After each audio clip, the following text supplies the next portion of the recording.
Tell me this.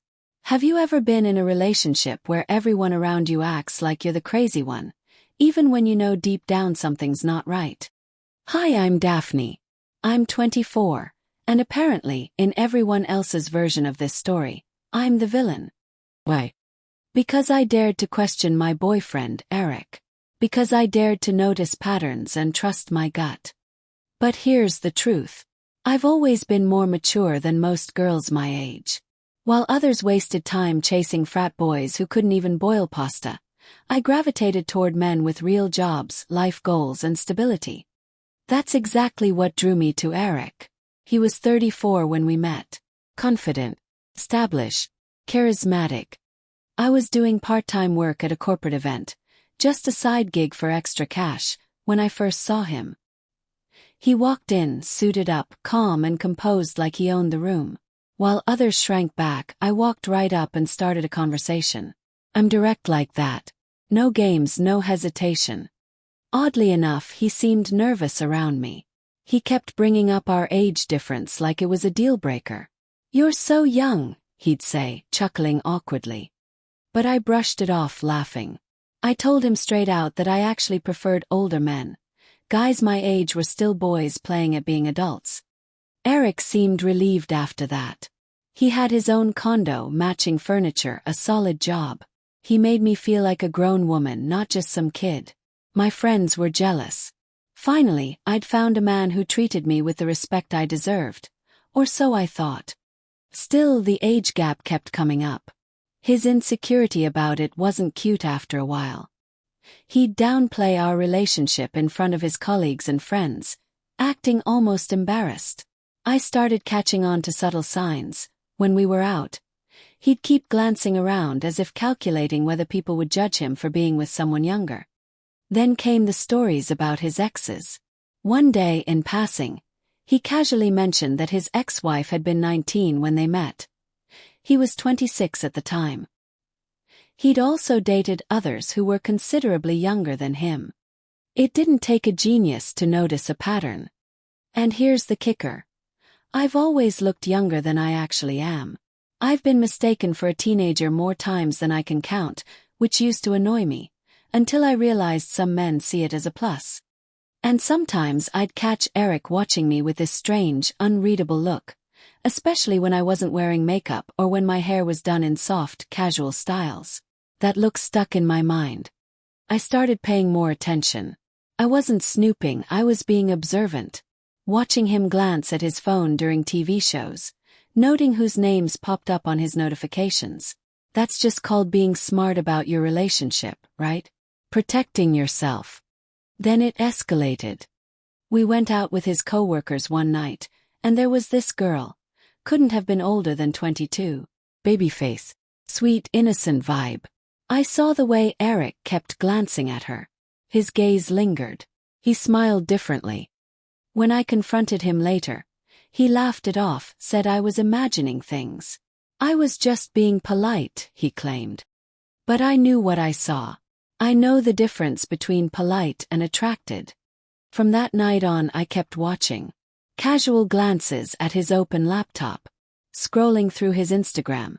Every other account he followed seemed to belong to girls who looked barely out of high school.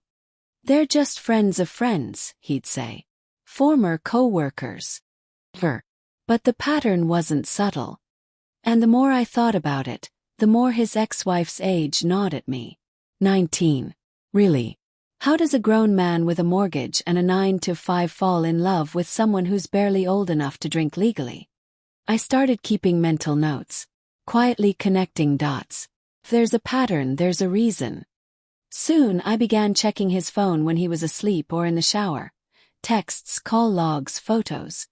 What I found wasn't just concerning, it was chilling. Texts between Eric and his friends, joking about his type. Photos with past girlfriends. Every one of them looked like they'd been plucked straight from a high school hallway. Then came the photo. Vacation shot. Eric, shirtless, smiling with his arm around a girl who could have easily been 16. Innocent sundress, hair in braids, not a speck of makeup. She looked young. My heart dropped. I screenshotted the photo immediately. When Eric came out of the bathroom, I couldn't hide the horror on my face. The whole day I obsessed over it, zooming in, analyzing every detail. That night at dinner, I confronted him. Direct. "Who's the girl in this photo from your vacation?" I asked, showing him the screenshot. His face turned pale. He got defensive fast. "That's someone I traveled with before we met," he muttered, barely glancing at the photo. "Why are you digging through my photos?" There it was, deflection. A guilty man's go-to move. "She looks like she's 16, I said, keeping my voice steady. "How old was she?" "She's not 16, he snapped. "She was 29. A lawyer, actually." "A lawyer? That girl? No way." I called him out immediately. "Show me her ID then. Prove it." He doubled down, calling me paranoid, unreasonable. But I wasn't budging. Over the next few days I went deeper. Reverse image searches, LinkedIn profiles, education records. I found her Instagram. She'd graduated college just 2 years before the photo was taken. Meaning, at best, she was 24 at the time, not 29 like he'd claimed. I gathered every piece of evidence. Photos, screenshots, profiles. Thursday night I laid it all out for him. Calm, factual, undeniable. "Eric," I said, "I know you lied about that girl's age. And this isn't just about her. It's about your pattern. Your dating history, your Instagram follows, everything points to one thing. You're drawn to women who look barely legal. And that's not normal." He lost it. Called me insane. Said I was spinning innocent things into crazy theories. But I wasn't crazy. I was finally seeing him clearly. The next few days were tense. He started pulling that manipulative, passive-aggressive act, calling me controlling for going through his phone. One morning, he even slid a printed article across the table titled, "Signs of Controlling Partners." Seriously, he was trying to paint me as abusive. "You violated my privacy," he said, calm but cold. "You accused me without evidence." "I have evidence," I said, showing him the screenshots again. "You lied about her age. You have a history of dating women who look underage. You need to own up to that." He refused. Instead, he packed a bag and announced he was leaving. "I can't be with someone who doesn't trust me," he said.